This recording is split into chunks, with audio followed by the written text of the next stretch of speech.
ఓం శ్రీ గురుభ్యో నమః. హరి ఓం.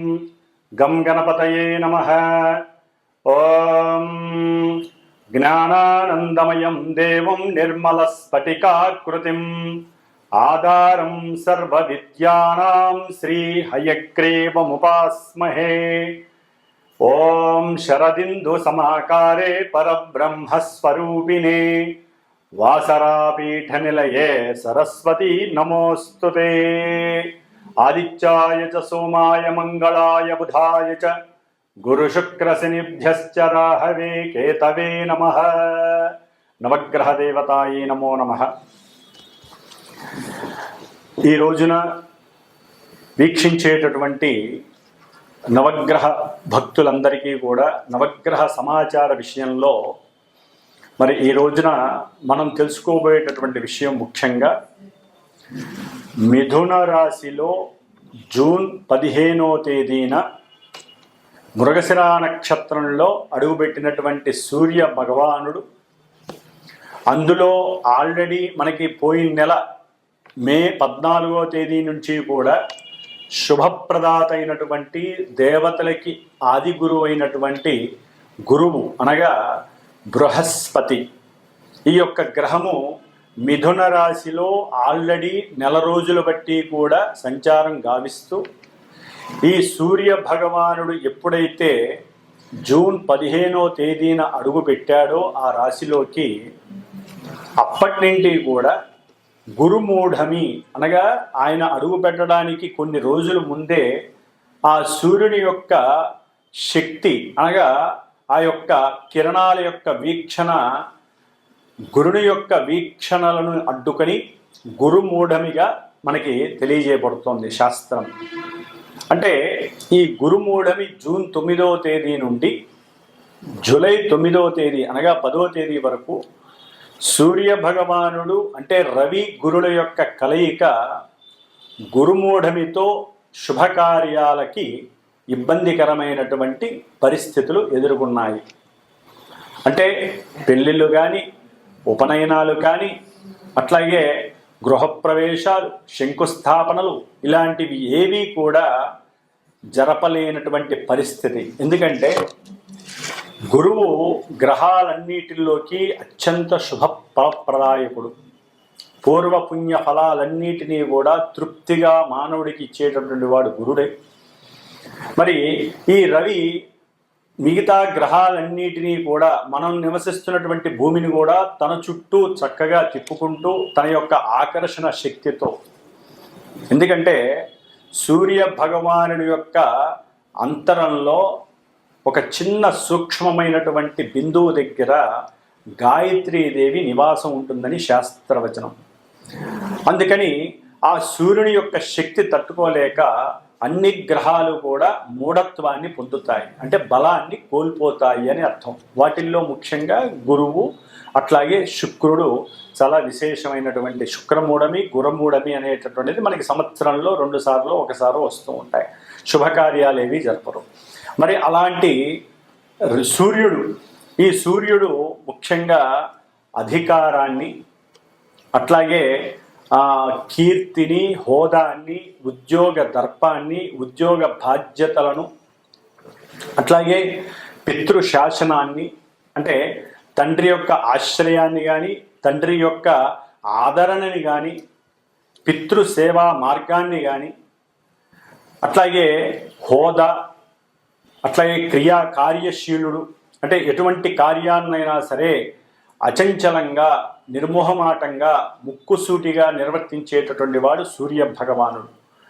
కాబట్టి ఈ అధికారానికి ప్లస్ మనకి అంతరిక్షంలో గ్రహాలన్నిటికీ రారాజైనటువంటి ఈ సూర్య భగవానుడు ధనాన్ని, కుటుంబ సౌఖ్యాన్ని, సంతాన కారకత్వాన్ని, వివాహ యోగ్యతలని, అట్లాగే సనాతన సాంప్రదాయాలను, గౌరవాన్ని, ఏ విషయాన్నైనా సరే అఖండంగా వృద్ధిని చేసేటటువంటి ఈ గురువు అనగా బృహస్పతి గ్రహము, ఈ 2 గ్రహాలు కూడా మనకి మేషరాశి నుంచి 3వ స్థానమైనటువంటి విక్రమ స్థానము, పరాక్రమ స్థానము అంటారు.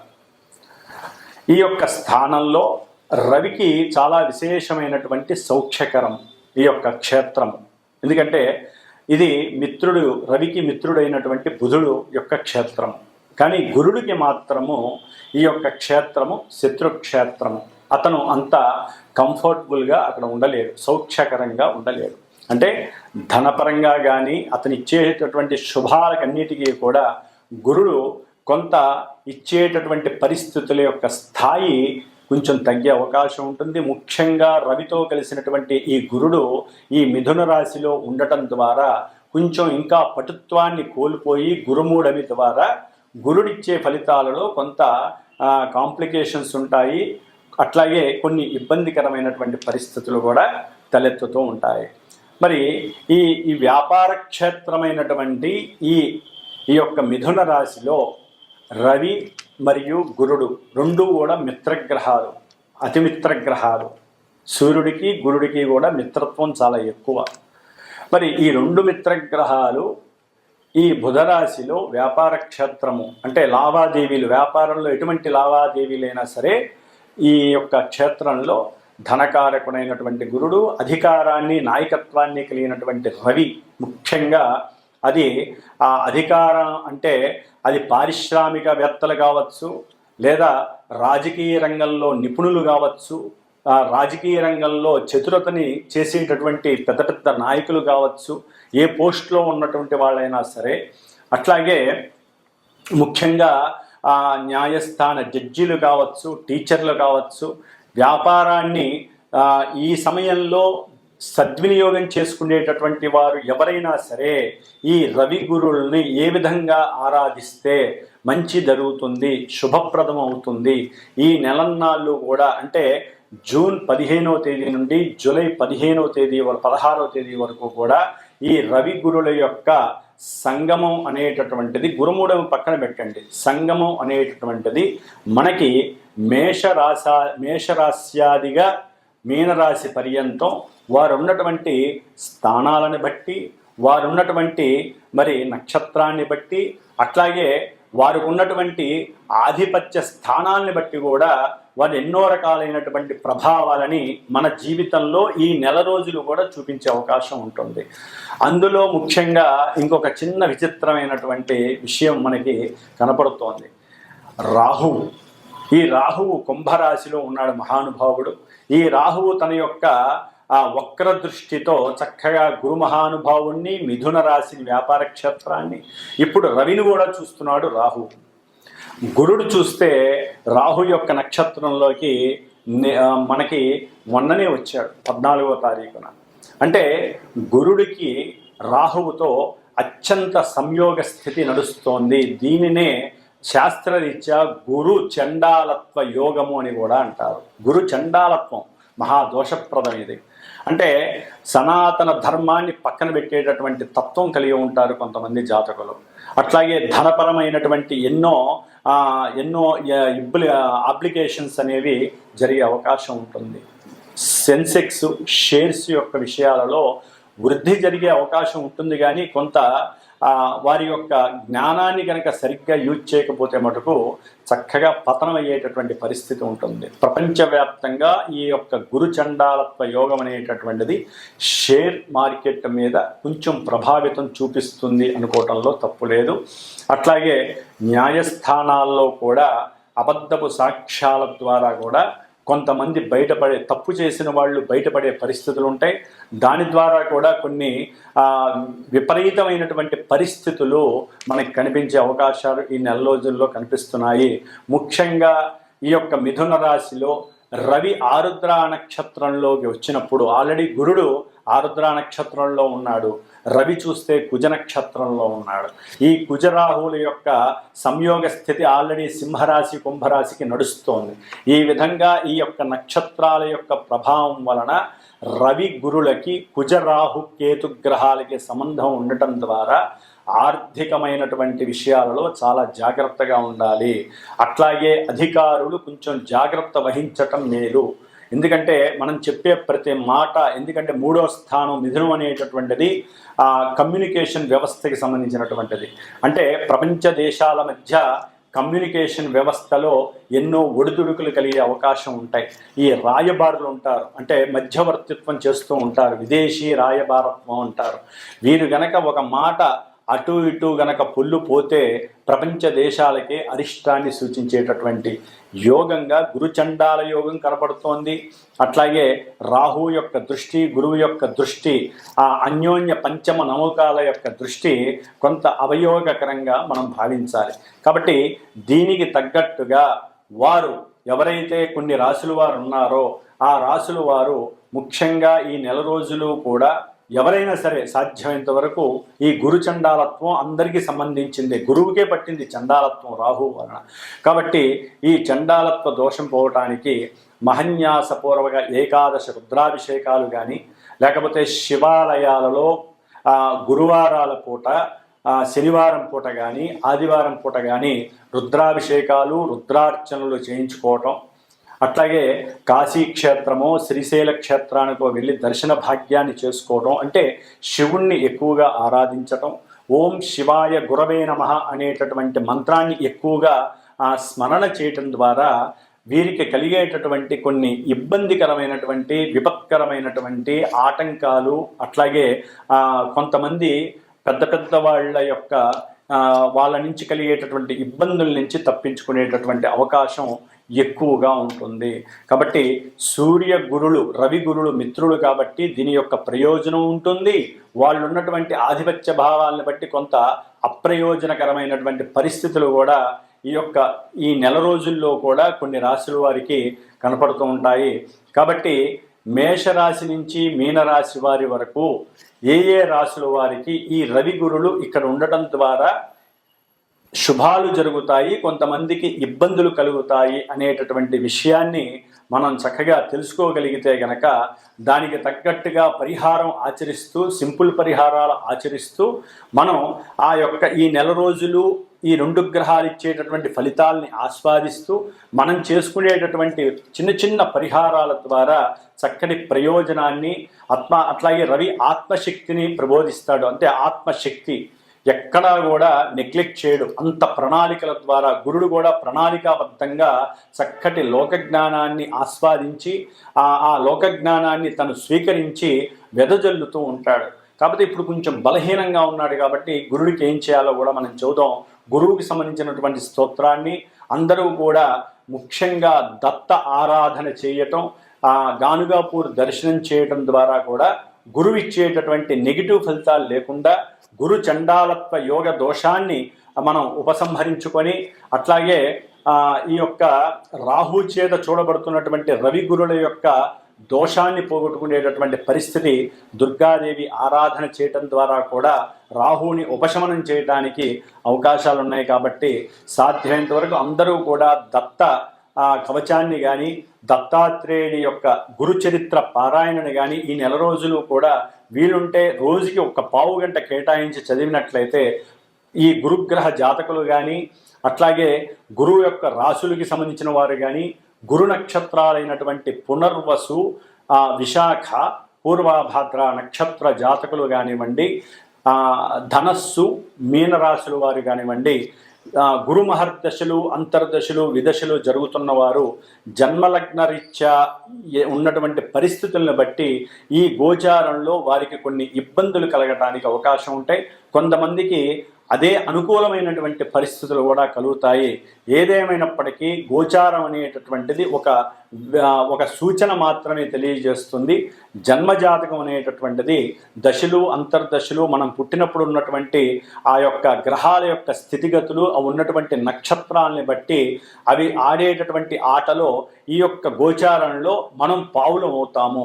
కాబట్టి అప్పుడు జరిగేటటువంటి సిచ్యువేషన్స్ అన్నీ రాసి పెట్టుంటాయి. కాబట్టి గోచారంలో అవి ఏ విధంగా జరుగుతాయి, వాటికి గురువుల ద్వారా అంటే మా ద్వారా సూచించబడినటువంటి పరిహారాలను ఏ విధంగా ఆచరించాలి, వేద మంత్రాలని మనం పట్టుకొని వేలాడాల్సిందే. వేదమంత్రోక్తంగా మాత్రమే గ్రహాలని ఉపసంహరించుకోవాలి. అంటే గ్రహాలు ఇచ్చేటటువంటి నెగిటివ్ రోల్స్ని, నెగిటివ్స్ని కూడా మనం పారద్రోలుకోవాలని వేదశాస్త్రం చెబుతోంది. కాబట్టి శాస్త్రంలో ఈ యొక్క జ్యోతిష్య శాస్త్రం కావచ్చు, మంత్రశాస్త్రం, ఇవన్నీ కూడా అనుసంధానం కలిగి అన్నీ కూడా మన యొక్క రక్షణ కోసమే మన యొక్క ఋషులు కానీ, పూర్వీకులు కానీ, దైవం కానీ మనకి ప్రసాదించినటువంటి వరాలుగా అందరూ తెలుసుకోవాల్సినటువంటి విషయం.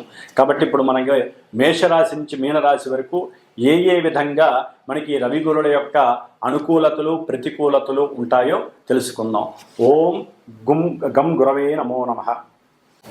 వృశ్చిక రాశి వారికి జూన్ 15వ తేదీ నుండి జూలై 16వ తేదీ వరకు కూడా ధన పంచమాధిపతి అయినటువంటి అత్యంత శుభుడైనటువంటి ఈ యొక్క రాశి వారికి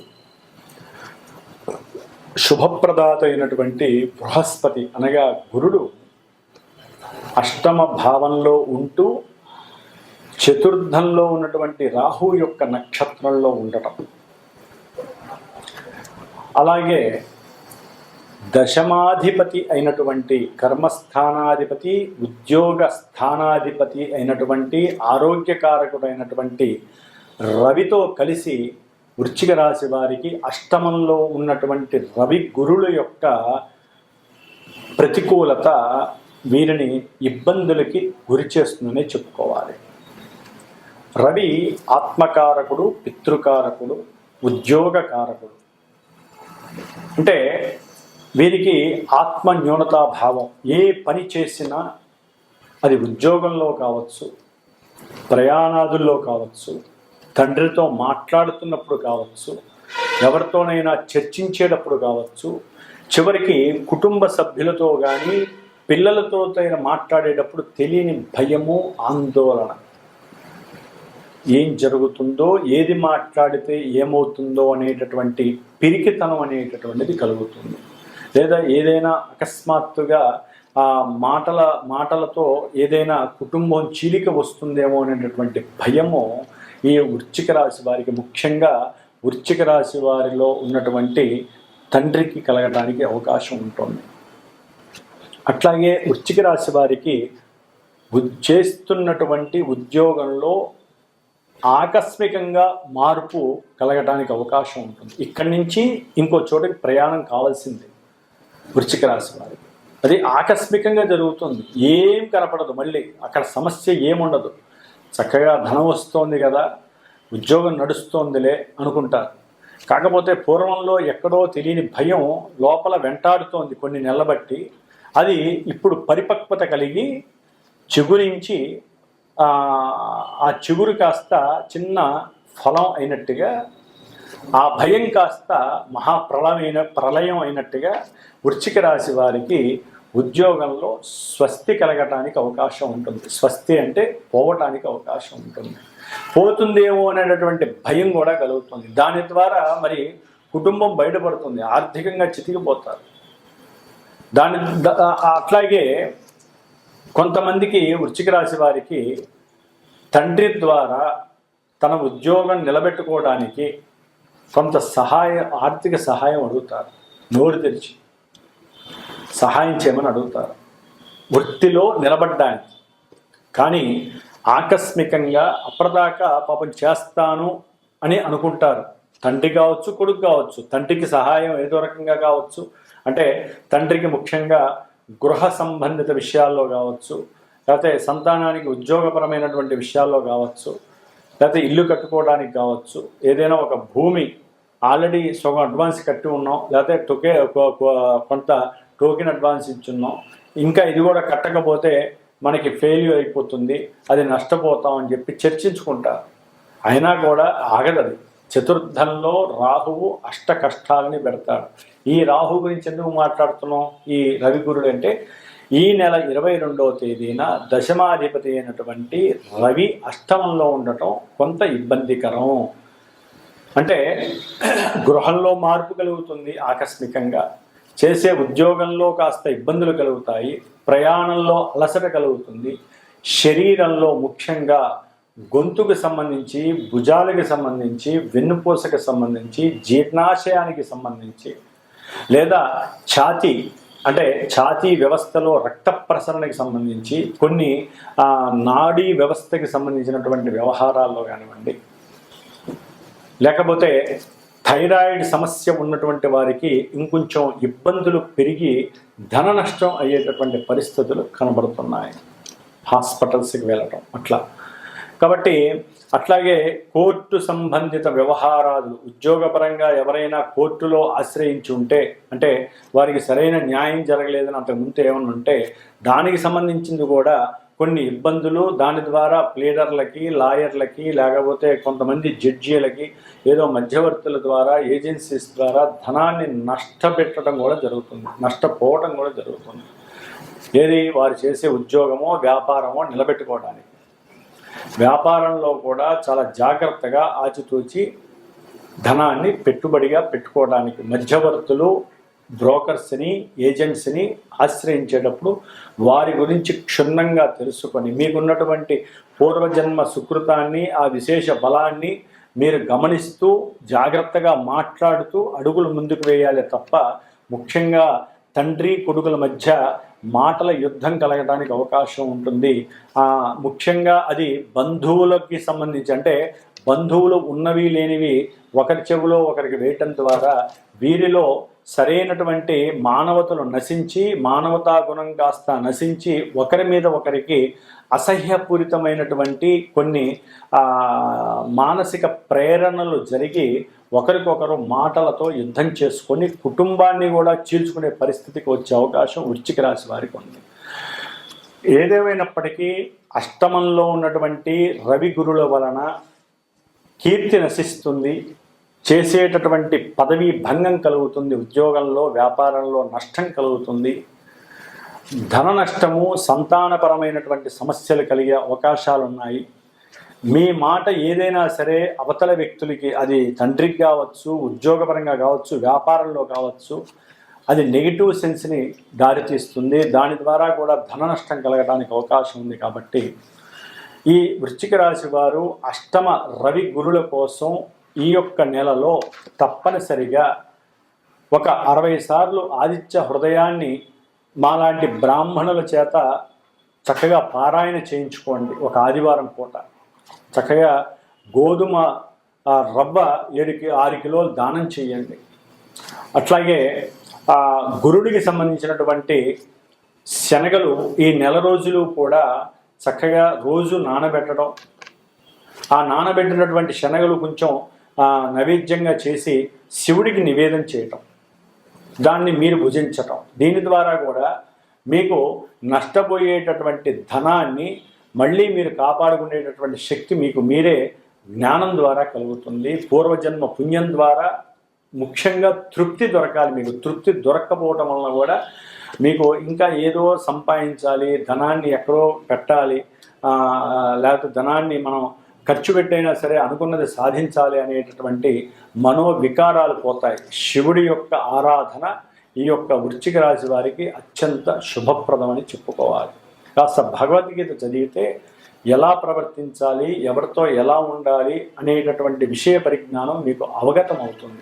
కాబట్టి భగవద్గీత చక్కగా ఈ నెల రోజులు కూడా భగవంతుడి స్మరంగా పొద్దునో రాత్రో మీ యొక్క కార్యక్రమాలన్నీ పూర్తి చేసుకొని ఒక్క పావుగంట కూర్చొని రోజుకు ఒక అధ్యాయమో 2-3 శ్లోకాలు చదివి వాటికి తాత్పర్యాలు చదువుకుంటే హూయామై నేను ఎవరు అనేటటువంటి విషయాన్ని, ఎవరు ఏంటనే విషయాన్ని కూడా తెలుసుకునే అవకాశం కలుగుతుంది. శ్రీకృష్ణ పరమాత్ముడి యొక్క భగవద్గీత స్తోత్రాలని, తాత్పర్యాలని చదవడం ద్వారా ఆ స్వామివారు ఆ యొక్క గీతా మకరందాన్ని, గీతా సారాన్ని మీకు ప్రబోధించి మిమ్మల్ని మీరు మౌల్డ్ చేసుకునేటటువంటి స్థితిగతులు మీకు అందజేస్తారు. ఓం కృష్ణాయ గోవిందాయ నమో నమః.